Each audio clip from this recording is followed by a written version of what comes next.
Bom, gente, chegou o momento aqui de nós analisarmos, né, os segurados do nosso regime geral de previdência social, tá?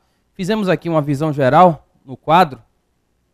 Os segurados da previdência social do nosso regime geral, eles sofrem uma divisão. Nós temos os segurados obrigatórios, tratados no artigo 11 da Lei 8213. E nós temos 5 classes que veremos daqui a pouco. O empregado doméstico, o trabalhador avulso, o segurado especial e a 5ª classe, que é o contribuinte individual. Esses são os segurados obrigatórios do regime geral, artigo 11. Além dos segurados obrigatórios, nós temos também os segurados facultativos, que são tratados no artigo 13 da Lei 8213. Então, para que vocês situem, né, esse é o tema que nós entraremos agora. Bom, quando a gente fala em empregado, tenham cuidado, né, porque a expressão segurado empregado, ela é mais abrangente do que o empregado para CLT, pessoal, né? Aqui nós vamos ver, por exemplo, até servidor público titular de cargo em comissão, né, cargo não efetivo, vai ser considerado como segurado empregado do regime geral. Então é preciso que, dentro da legislação previdenciária, nós façamos a adaptação de velhos institutos trabalhistas, porque nem sempre, aliás, muitas vezes não vai ocorrer uma correspondência, o mesmo instituto vai ter uma abrangência no direito previdenciário diferenciada daquela do direito trabalhista. Vamos analisar as hipóteses de segurado empregado tratadas pela Lei 8213 de 91. Vamos lá. Vocês estão vendo aqui 8212, mas é 13. Artigo 11, inciso 1 da Lei 8213. Letra A. Aquele que presta serviço de natureza urbana ou rural à empresa, em caráter não eventual, sob sua subordinação e mediante remuneração, inclusive o diretor empregado.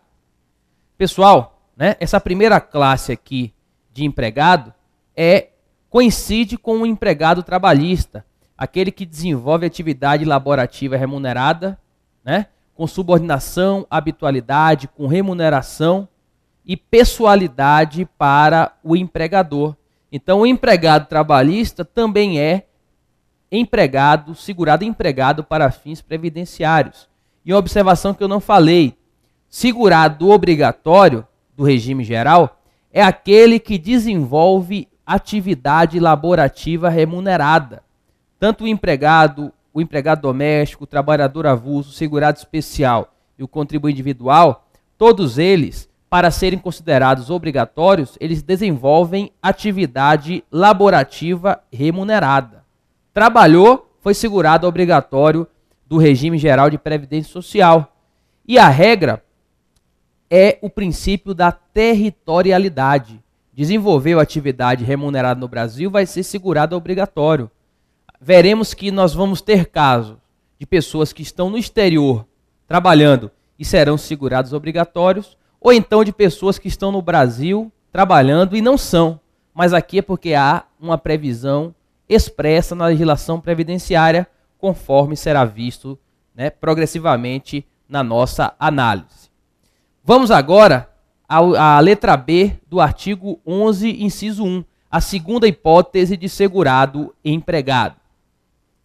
Aquele que, contratado por empresa de trabalho temporário, definida em legislação específica, presta serviço para atender a necessidade transitória de substituição regular, de pessoal regular e permanente, ou acréscimo extraordinário de serviços de outras empresas. Pessoal, aqui nós temos a figura do trabalhador temporário, né? Regida pela Lei 6.019 de 1974. Então, aquele trabalhador temporário, que é normalmente para tirar as férias, né, de um empregado com um contrato por prazo determinado, ele também vai se enquadrar como segurado empregado da Previdência Social. Vamos agora ao terceiro caso. Letra C, terceiro caso de enquadramento do segurado empregado. Temos aqui o brasileiro ou o estrangeiro, domiciliado e contratado no Brasil, para trabalhar como empregado em sucursal ou agência de empresa nacional no exterior. Então, aqui nós já temos uma exceção ao princípio da territorialidade, que é a regra. Se eu tenho um brasileiro ou um estrangeiro, né, que é domiciliado aqui no Brasil e aqui também é contratado, se ele for trabalhar em uma empresa, ou melhor, se ele for como empregado de uma empresa brasileira em sua sucursal no exterior, ele será segurado obrigatório na qualidade de empregado. E veja que ele vai trabalhar em uma sucursal de uma empresa brasileira no exterior, mas pelo fato de estar domiciliado aqui e aqui ter sido contratado, ele é enquadrado como segurado empregado da Previdência Social. Temos uma exceção ao princípio da territorialidade. Lembrando que, pessoal, com base no parágrafo 1º, no artigo 176 da Constituição, após a emenda constitucional de número 6 de 95, empresa brasileira é considerada aquela constituída no Brasil, com sede de administração aqui e regida pela nossa legislação. Desde 95, que a empresa brasileira não é mais aquela com capital nacional. Tá? Lembrando que houve essa modificação da emenda de número 6. Vamos analisar agora a letra D, a quarta hipótese de segurado empregado do regime geral. Vamos lá. Aquele que presta serviço no Brasil, a missão diplomática ou repartição consular de carreira estrangeira e a órgãos a ela subordinados ou a membro dessas missões e repartições, excluídos o não brasileiro sem residência permanente no Brasil e o brasileiro amparado pela legislação previdenciária do país da respectiva missão diplomática ou repartição consular. Então vejam, qual é a regra? Prestou serviço para consulado, para embaixada, para missão estrangeira, vai ser segurado empregado do regime geral de previdência social. Essa é a regra. No caso, o não brasileiro sem residência permanente já está excluído da condição de empregado do regime geral e também o brasileiro se estiver amparado pela legislação previdenciária, né, da missão diplomática ou da repartição consular. Ou seja, essa letra D de dado do inciso 1 do artigo 11 da Lei 8213 é um caso de aplicação supletiva do RGPS, porque se esse brasileiro está amparado pelo regime previdenciário da missão diplomática ou da repartição consular, não incidirá a cobertura do regime geral de previdência social. Tá ok? Essa é a interpretação aqui da nossa letra D de dado. Vamos passar agora à letra E, a próxima hipótese de enquadramento do empregado.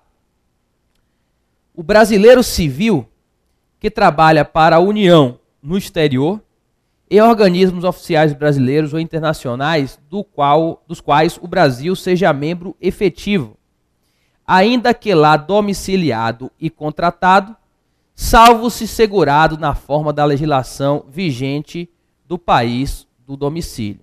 Então vejam, pessoal, se você tem um civil trabalhando para a União no exterior, em organismo internacional de que o Brasil seja membro efetivo, vai ser segurado empregado do regime geral. Agora vejam, salvo se amparado na legislação vigente do país de domicílio. Se esse brasileiro estiver amparado pela legislação previdenciária do país que presta serviço à União através de organismo internacional de que o Brasil é membro efetivo, não vai incidir essa regra. Então nós temos aqui outro caso de aplicação supletiva do regime geral de previdência social. Se esse brasileiro civil estiver amparado, não incidirá a cobertura do regime geral de previdência social. Vamos passar agora a letra F de faca, né? Ainda dentro do artigo 11, inciso 1. Será empregado o brasileiro ou estrangeiro domiciliado e contratado no Brasil para trabalhar como empregado em empresa domiciliada no exterior, cuja maioria do capital votante pertença à empresa brasileira de capital nacional.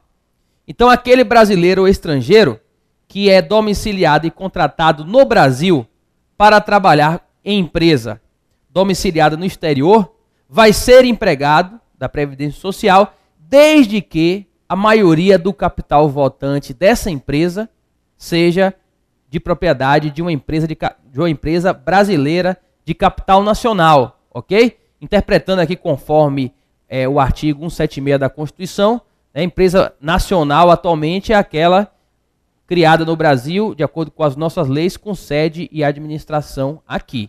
Então a letra F tem que ser interpretada de acordo com o novo artigo 176 da Constituição Federal, após a emenda constitucional em 95. Ok? Vamos passar agora a letra G de gato. A gente vai mudar agora um pouco, vai sair um pouco dessa questão de exterior. Será empregado o servidor público ocupante de carga em comissão, sem vínculo efetivo com a União, autarquias, inclusive em regime especial, e fundações públicas. Pessoal, servidor titular de cargo efetivo da Administração Pública Federal vai ser segurado empregado da Previdência Social, ok? Inclusive, se for dos estados do DF município, apesar da letra G ser omissa, também vai ser segurado empregado, isso por força do artigo 40, parágrafo 13 da Constituição, que foi inserido pela emenda constitucional de número 20. Ou seja, titular de cargo em comissão, quem não é da área jurídica, é aquele que você é nomeado por política, sem concurso público, e pode ser exonerado a qualquer tempo, por esse cargo não ser de provimento efetivo, já que não houve concurso público, essas pessoas não estarão no regime próprio, no regime de previdência dos servidores públicos. Serão do regime geral, segurados obrigatórios na condição de segurado empregado. Lembre-se do que eu falei, empregado na Previdência Social é mais amplo. Chega a abarcar aqui os titulares de cargo em comissão, não só da União, como também das outras entidades políticas. Vamos analisar aqui agora a letra H. Na letra H, vocês estão vendo aí o exercente de mandato eletivo federal, estadual ou municipal, desde que não vinculado a regime de previdência social. Vocês estão vendo que ela está arriscada, porque essa letra H foi suspensa pela resolução 26 de 2005 do Senado Federal. Por que foi suspenso, pessoal? Essa letra H, ela foi editada antes da emenda constitucional de número 20. E o Supremo Tribunal Federal, na época, ao julgar o recurso extraordinário 351.717, RE 351.717, entendeu que não havia fonte de custeio no artigo 195 da Constituição Federal para que o exercente de mandato eletivo fosse considerado como segurado empregado. Para quem não é da área jurídica, eu vou explicar. Quando a Constituição Federal não tem previsão de uma fonte de custeio, o legislador quer colocar uma nova fonte de custeio para o pagamento de uma contribuição para a Seguridade Social, o artigo 195 da Constituição exige que isso seja feito por intermédio de uma lei complementar. E na época, julgando o RE 351.717, o Supremo disse que, dentro do artigo 195, ainda com redação antes da reforma da Previdência Social, reforma proposta pela emenda de número 20, o titular de mandato letivo não era considerado como um trabalhador e, por isso, não poderia ter sido criada essa nova fonte de custeio por lei ordinária. Deveria ter sido uma lei complementar, colocando o exercente de mandato eletivo federal, estadual, municipal, como segurado empregado do regime geral. E após julgar esse recurso extraordinário, o Senado da República, conforme faculta a Constituição Federal, baixou uma resolução e deu eficácia geral, erga omnes, a essa declaração de inconstitucionalidade da lavra do Supremo Tribunal Federal, tendo em vista que o julgamento supremo foi num caso concreto entre partes, não foi genérico, não foi através de uma ação direta de inconstitucionalidade. Ok? Vamos agora à letra I. É colocado também aqui como empregado o empregado de organismo oficial internacional ou estrangeiro em funcionamento no Brasil, salvo quando coberto por regime próprio de previdência social. Mais um caso de norma supletiva. Empregado de organismo internacional ou estrangeiro, se está funcionando no Brasil, apenas será enquadrado como empregado da Previdência Social, como segurado obrigatório na qualidade de empregado, se ele não for coberto por um regime próprio, né, desse organismo internacional. Então, se ele tiver uma cobertura da Previdência de origem dessa organização internacional, ele estará excluído do regime geral. De modo que essa letra I é mais uma hipótese de aplicação supletiva do regime geral de Previdência Social. Vamos agora à letra J. E vocês acabaram de vê-la suspensa pelo Senado. Em 2004, através da Lei 10.887, foi incluído como empregado o exercente de mandato eletivo federal, estadual ou municipal, desde que não vinculado a regime próprio de Previdência Social. E vem se entendendo que essa nova inclusão é válida. Por quê? Porque foi incluído agora em 2004, após a reforma da Previdência Social, que foi aprovada pela emenda de número 20 do ano de 98. Isso porque a nova redação do artigo 195, inciso 2 da Constituição, coloca como fonte de custeio da Seguridade Social os segurados, né, ou melhor, os trabalhadores e demais segurados do regime geral de Previdência Social. E vem se entendendo que esses e demais segurados é bem abrangente, de modo que abarcou os titulares de mandato eletivo. Então, após a emenda 20, foi editada essa nova previsão, idêntica à anterior, mas que agora encontra fundamento de validade, né, na Constituição, no texto aprovado após a emenda de número 20 do ano de 98. Tá? Então, são essas as hipóteses taxativas de segurado empregado do regime geral de Previdência Social. Se não for um desses casos que nós acabamos de ver, a pessoa não vai se enquadrar como segurado empregado, poderá se enquadrar em qualquer outra hipótese que nós vamos passar a estudar agora.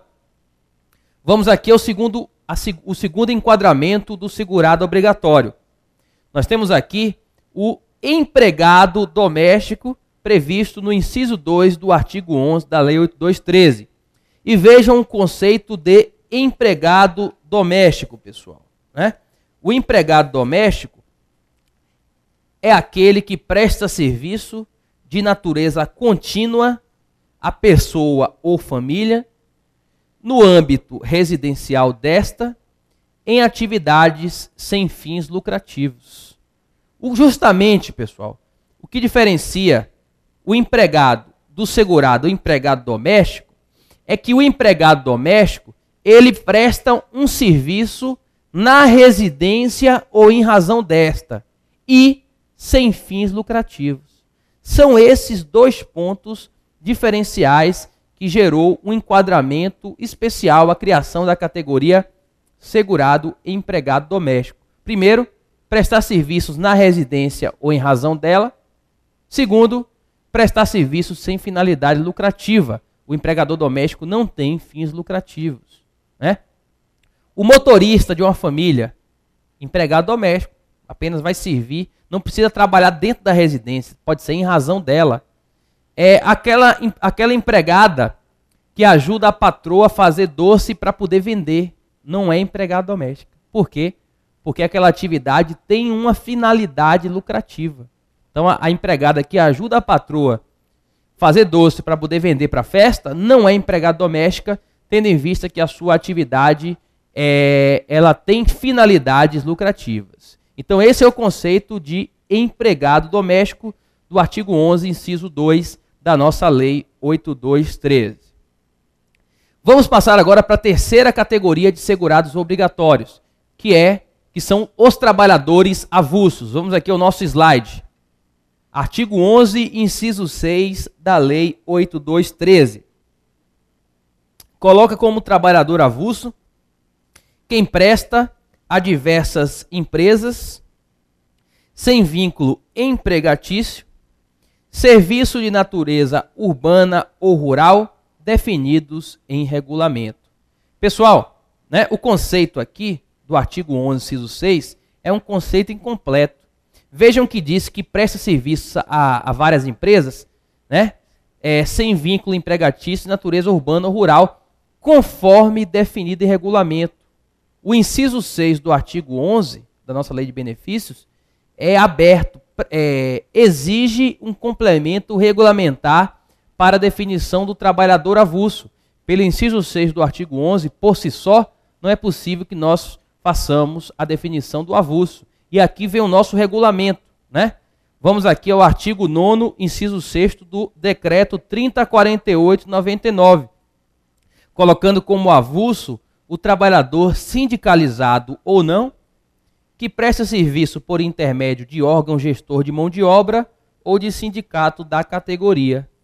Então, aqui em que pese a gente não entrar no regulamento, porque não é programa de vocês, mas nesse caso é imprescindível. A gente fundindo aqui, né, a previsão do artigo 9º, inciso 6 do regulamento, decreto 3048/99, com o artigo 11, inciso 6 da Lei 8213, a gente conclui que trabalhador avulso é aquele que presta serviços urbanos ou rurais, sem vínculo empregatício, sendo sindicalizado ou não, né, é irrelevante que ele seja sindicalizado, por intermédio de órgão gestor de mão de obra ou de sindicato de categoria. E é justamente esse o ponto nevrálgico da classificação do enquadramento do trabalhador avulso.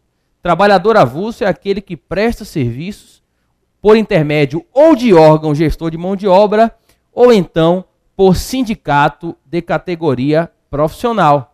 Lembrando que ele não mantém vínculo empregatício, porque se ele mantivesse vínculo empregatício, ele seria enquadrado como segurado empregado da Previdência Social. Ok? Vamos agora à quarta categoria de segurado obrigatório do nosso regime geral. Temos aqui o segurado especial, previsto no artigo 11, inciso 7º da nossa Lei 8213. Assim considerado a pessoa física residente no imóvel rural ou em aglomerado urbano ou rural próximo a ele, que, individualmente ou em regime de economia familiar, ainda que com auxílio eventual de terceiros, na condição de produtor, seja proprietário, usufrutuário, possuidor, assentado, parceiro ou meeiro outorgados, comandatário ou arrendatário rurais, que explore atividade, 1. Agropecuária, em área de até 4 módulos fiscais, e 2. Seringueiro ou extrativista vegetal, que exerça suas atividades nos termos do inciso 12 do caput do artigo 2º da Lei 9985/2000 e faça das atividades o principal meio de vida. Bom, gente, vamos explicar aqui, né? Segurado especial da Previdência Social é aquele pequeno trabalhador rural, né, que desenvolve atividade de produção rural, e aqui nós temos tanto a atividade agropecuária como a atividade de seringueiro ou extrativista vegetal. Então, se o pequeno produtor rural desenvolve atividade agropecuária, para que ele seja enquadrado como segurado especial, é preciso que o imóvel rural, o prédio rústico, tenha a dimensão de até 4 módulos fiscais. E o módulo fiscal, ele vai variar de acordo com a região do Brasil, né? Quanto mais produtiva a terra, menos hectares nós teremos aqui em um módulo fiscal. Isso vai depender, né? Aqui são instruções normativas do INCRA que fixam o tamanho de cada módulo fiscal, que inclusive isso vai servir para calcular o Imposto Territorial Rural, o ITR. Então, foi produtor rural, para se enquadrar como segurado especial, é preciso que a área não extrapole a 4 módulos fiscais. Por sua vez, se for seringueiro ou extrativista vegetal, o que é um extrativista vegetal, pessoal? É aquele que faz coleta direta de recursos naturais. Aquela castanheira do Pará, por exemplo, né? Aquelas mulheres que vivem colhendo castanha. Seringueiro é aquela pessoa que vive da extração do látex, né? Isso é comum na Amazônia.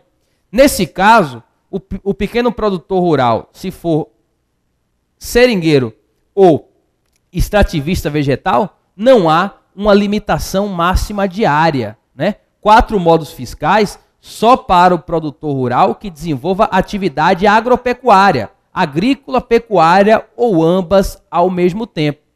Então essa é a nossa definição de segurado especial. E conforme visto no inciso 7 do artigo 11, né, a pessoa física não é obrigatoriamente, ela precisa desenvolver a atividade na área rural. Ela pode morar numa área urbana e se deslocar para a área rural. Não há essa obrigatoriedade de morar na zona urbana, na zona rural. Pode morar numa vilazinha, por exemplo, que é comum, e ficar indo e voltando para a terra em que produz a agricultura ou pecuária de subsistência. Bom, na letra B e C, nós ainda temos aqui, né, prosseguindo, o segurado especial. Vamos à letra B. Nós temos também o pescador artesanal, ou a este assemelhado, que faça da pesca profissão habitual ou principal meio de vida. Pessoal, segurado especial não é apenas o pequeno trabalhador rural.